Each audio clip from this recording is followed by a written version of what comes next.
Господь Бог отправил свой народ в Вавилон, чтобы тот научился в колледже Навуходоносора уважению к божественному. Иудеи провели там 70 лет. Бог велел Иеремии сказать им следующее.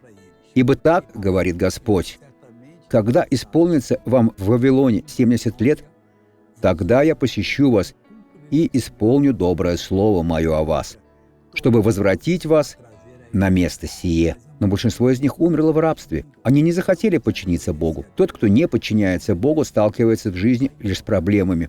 Поскольку дьявол реальный, дьявол злой, он хочет причинить зло всем людям. А если вы не подчиняетесь Господу, он не сможет вас благословить. Теперь давайте помолимся. Отец, мы призываем Твое имя ко всем. Мы благословляем всех тех, кто от Господа. Я говорю: зло, уйди из этой жизни, убирайся, больше не угнетай, во имя Иисуса. А вы скажите: благодарю, Иисус. Аминь.